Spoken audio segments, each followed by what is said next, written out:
हं. नमस्कार. आपण दासबोधातला दशक दुसरा समास तिसरा कुविद्या लक्षणे. कृपया मला सांगा, मी आपला वेळ जास्त जाऊ नये म्हणून मी थोडंसं भरभर वाचते. मला सांगा तुम्हाला कळतंय का? नाही तर मी संथपणे थोडीशी वाचू शकते. मला काही प्रॉब्लेम नाही, पण तुम्हाला कंटाळा यायला नको. कुविद्या लक्षणे. कुविद्या लक्षणे सांगण्यास आरंभ करताना श्री समर्थांनी गीतेच्या 16व्या अध्यायातील 4था श्लोक आधारासाठी घेतला आहे. त्यात आसुरी संपत्तीचे वर्णन आढळते. गीतेच्या मते जगात 2 प्रकारचे शील किंवा चारित्र्य असणारी माणसे असतात. एक दैवी संपत्ती असणारे व दुसरी आसुरी संपत्ती असणारे. आत्मबुद्धी उदय पावण्यास दैवी संपत्तीचे लोक पात्र होतात, तर देहबुद्धी घट्ट होण्यास आसुरी संपत्तीचे लोक पात्र होतात. या समासात श्री समर्थांनी जी कुविद्या लक्षणे सांगितली आहेत ती आसुरी संपत्तीची पिल्ले असून मानवी जीवन बर्बाद करणारी आहेत. त्यात व्यक्तींचा नाश व समाजाचा घात दोन्ही आहेत. माणसाला सर्व बाजूंनी हीन करणारी ही लक्षणे टाळणे फार अवश्य आहे.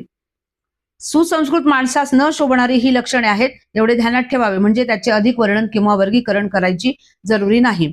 आता कुविद्येची लक्षणे ऐका. ती अतिशय हीन व वाईट लक्षणे आहेत. माणसाने त्यांचा त्याग करावा. ती ऐकली म्हणजे त्यांचा त्याग घडतो. कुविद्येचा माणूस कसा असतो ते सांगतो. जन्मास येऊन तो स्वतःचे नुकसान करून घेतो. येथे सांगितलेल्या लक्षणांवरून तो ओळखता येईल. कुविद्येच्या माणसाच्या अंगी खूप अवगुण असतात. या कारणांसाठी कोणी स्पष्ट उपदेश करू लागला तर त्याला तो आवडत नाही. श्लोकाचा अर्थ: दंभ, दर्प, अभिमान, क्रोध, कठोरपणा आणि चांगल्या कुटुंबात जन्म घेऊन अज्ञान असणे ही आसुरी संपत्ती आहे. गीता मधील 16वा श्लोक.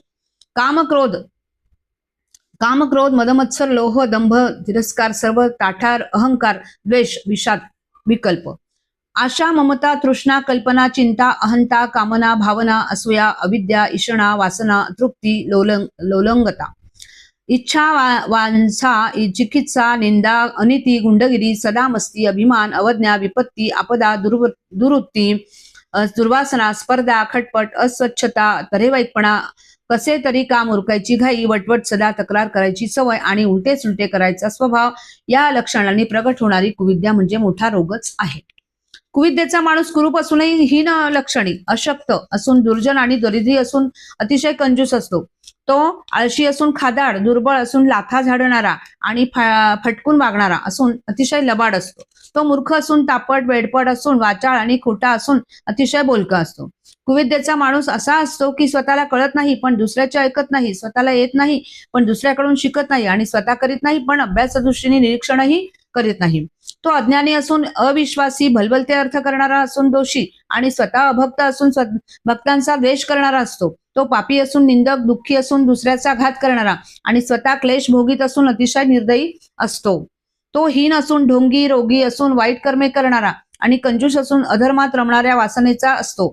तो हीन देहाचा असून मोठा अभिमानी, वाह्यात असून फाटे फोडणारा, अर्थहीन बडबडणारा आणि स्वतः दुर्दैवी असून लोकांना ज्ञान सांगणारा असतो. तो भित्रा असून धड, बेकार व डौल मिरवणारा आणि डरपोक असून पराक्रमाच्या बाता मारणारा असतो. तो कमी दर्जाचा असून गर्विष्ठ, विषयासक्त असून व्यसनी आणि द्वेष करणारा असून अतिशय भ्रष्ट असतो. तो मोठा अभिमानी असून बंधन न पाळणारा, पैशाची ओढाताण असून दुष्टवृत्तीचा आणि ढोंगी असून अतिशय उच्छृंखल असतो. तो वाईट असून विकाराधीन, खोटा असून अनुपकारी आणि स्वतः हीन लक्षणी असून इतरांचा अतिशय तिरस्कार करतो. तो बुद्धिवेताची असून वाद करणारा, भिकाऱ्यांसारखा असून टोचून बोलणारा, अतिधूर्त किंवा कपटी असून वाईट शब्दांनी दुसऱ्यास दुःख देणारा असतो. तो मनाला बोचेल असे बोलणारा, अंगावर ओरडून बोलणारा, कपटाने बोलणारा, संशयाने बोलणारा, दुःख होईल असे बोलणारा, झोंबेल असे बोलणारा, क्रूर, निर्दयी, दुष्ट माणूस असतो. तो दुसऱ्यांचे व्यंग बोलणारा, घातकी बोलणारा, अशुभ बोलणारा, क्षणोक्षणी बोलणे बदलणारा, द्वेषाने बोलणारा, खोटे बोलणारा, वायफळ बोलणारा आणि धिक्कार करून बोलणारा असतो. तो कपटी, वाकड्या बुद्धीचा, आतल्या गाठीचा, क्षुद्र मनाचा, अंगचोर, द्वाड, रागीट, पापद्रव्य असलेला आणि अतिशय टवाळखोर असतो.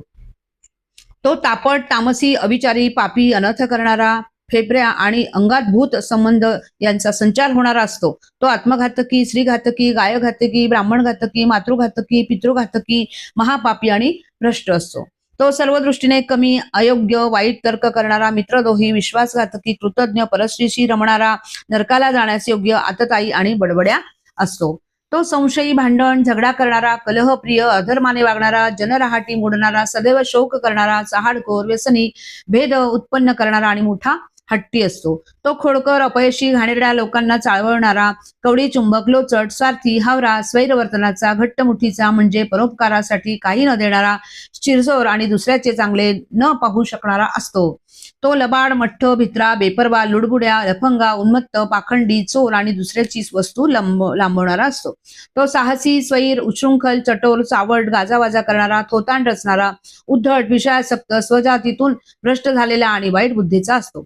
तो मारेकरू, लुटारू, दरोडेखोर, घरांना खंती लावून धन शोधणारा, घातकी, भोंदू, परस्त्रीशी रमणारा, मूल देऊन भुरळ पाडणारा आणि चेटूक करणारा असतो. तो निशंक, बेशरम, कळलाव्या, निरुद्योगी, पुष्ट, धटिंगण, उर्मट, चिवट, अक्षरशत्रू म्हणजे अगदी अशिक्षित, खटाळ, नाटकी, सर्वांशी भांडणारा आणि विकाराधीन असतो. तो उताळा, उगीच आळ घेणारा, अनाचारी, आंधळा, पांगळा, खोकल्याने बेजार झालेला, थोटा, बहिरा, दमेकरी असून देखील अभिमान सोडत नाही.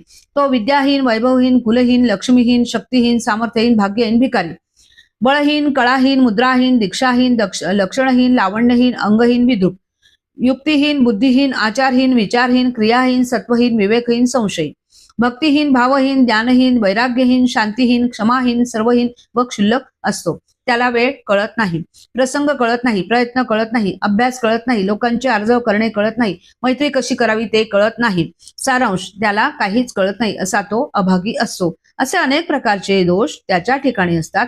वाईट लक्षणांचे तो कोठारच असतो. कुविद्येचा माणूस श्रोत्यांनी याप्रमाणे ओळखावा. आतापर्यंत सांगितलेली कुविद्येची लक्षणे ऐकावी व ऐकून ती टाकावी. उगीच अभिमानाने इरेस पडून वाईट लक्षणे न सोडण्याचा हट्ट धरणे योग्य नाही. समास तिसरा समाप्त. जय जय रघुवीर समर्थ.